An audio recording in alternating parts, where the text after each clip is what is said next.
This dish is called 走油肉, a popular dish in China cooked during Chinese New Year. It uses 3 cooking techniques: boil, deep fry, more on this crazy part later, and steam to achieve its unique, puffy, squishy skin, the highlight of this dish. It soaks up whatever marinade you steam it with, and I used a black vinegar one here.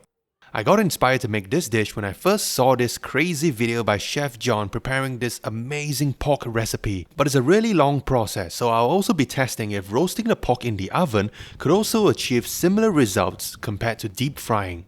First, we'll need to choose a nice rectangular piece of pork belly.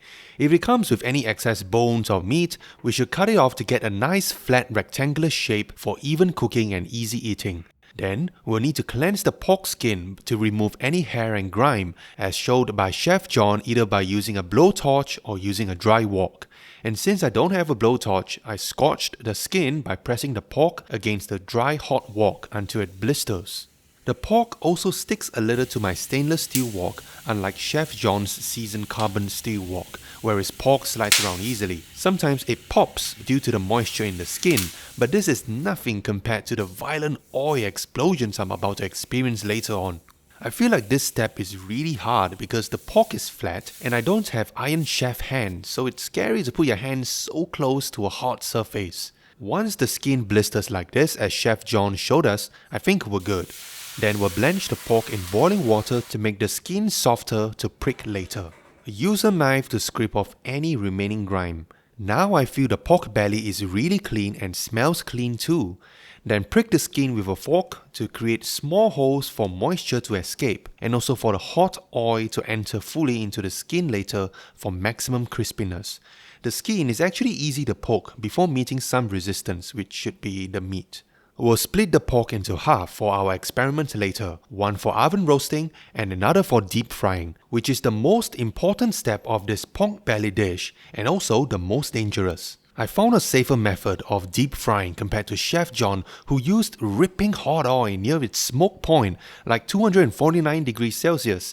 This is an extremely dangerous step because the oil will explode vigorously. Even Chef John shields himself with a big wok cover. And while this might be the way it was done traditionally in the village, where you have a giant wok and you can have oil splashing all around anywhere and have no fear because you got this long fork to also handle the pork, brave people like this shirtless dude here also attempted this at home,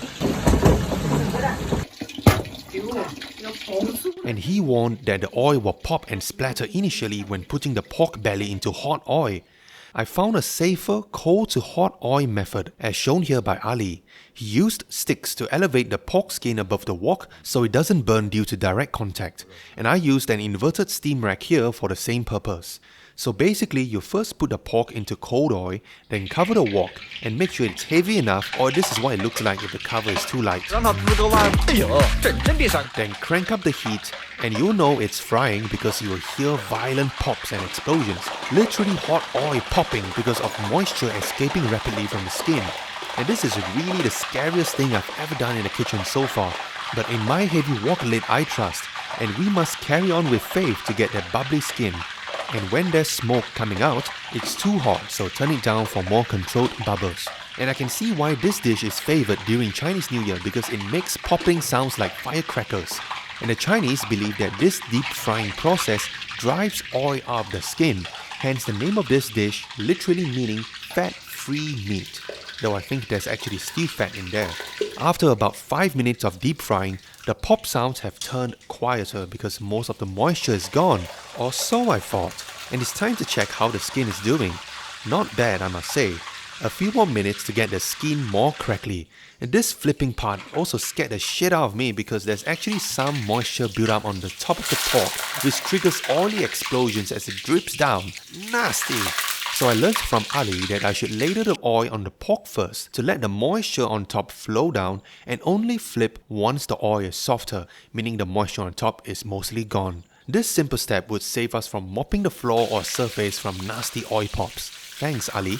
And I also almost burned the pork skin as my heat was too high for too long, as I was trying to follow Chef John's 3 minutes deep fry and max oil temp, but he didn't say how long he basted the skin for with hot oil. So I learned some tips from Ali to actually fry the pork longer at bubbly hot oil but not smoking, so that's roughly 200 degrees Celsius, till the skin is crispy and bubbly. And only crank it up at the last few minutes so that the oil is smoking hot, so it's roughly at 200 degrees Celsius smoke point.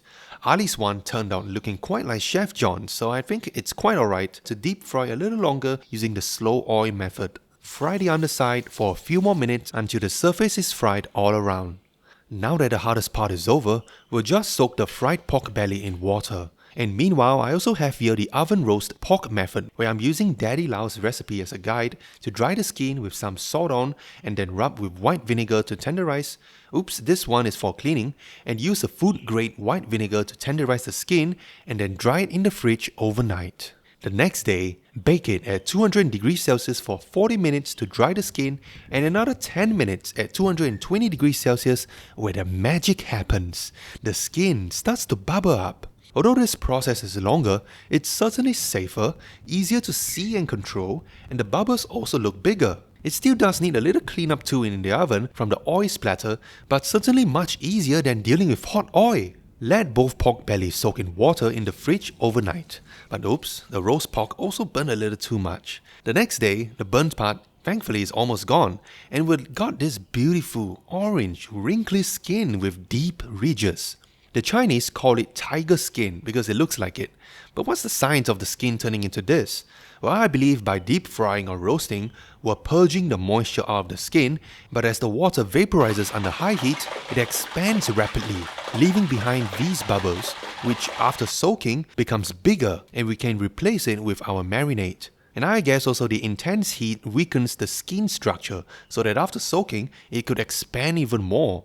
Cutting a slice, we can compare the oven roast on the left versus deep fried on the right, and the oven roast did become more wrinkly compared to the deep fried one, and as we can see in the cross section, the oven roast skin is definitely more spongy, but maybe the results would be similar if I had deep fried it on lower heat for longer so that the moisture inside could crack it up too.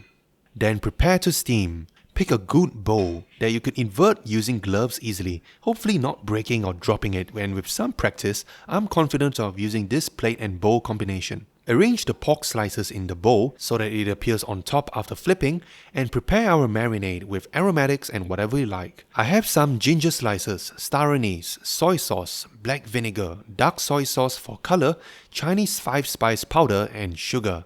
Check for seasoning at this stage, and once I'm happy, in it goes into the steamer for a good 6 hours, as Chef John recommended. Keep an eye on the water level once every 30 minutes to make sure there is still water. Once it's out of the steamer, drain the meat juices while we steam some bok choy, and also use a plate to completely drain our pork. Then reduce the sauce into a glaze. Now the flipping show time.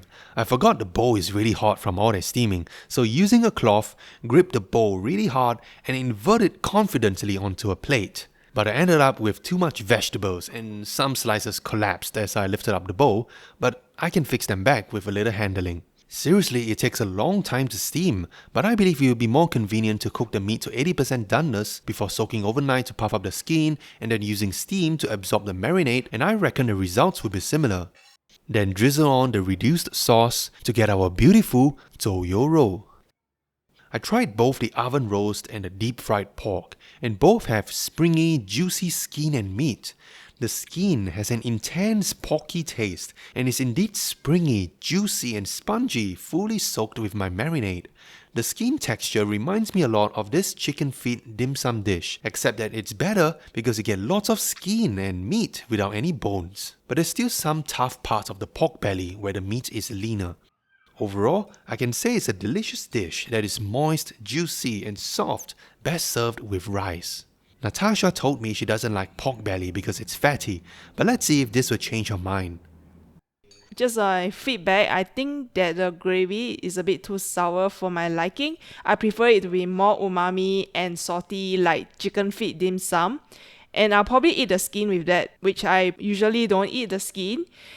Another thing is I don't like the veggie stock to be too big. I don't want it to be a giant stock. I want to have more leaves and I want it to be a bite size. I prefer the smaller stock and bigger veggie leaf. The presentation can be nicer. I think that the veggie can be smaller and the meat should not be balanced on top of the big veggie stock and leaves. And I think that it can be more stable and the veggie can be the decoration at the side. And overall, it should look stable and appetizing, and I just like the salty umami taste. Agreed, there's much to improve on this dish, and I will come back next time with a more attractive marinade, more slender leafy vegetables, and a prettier presentation.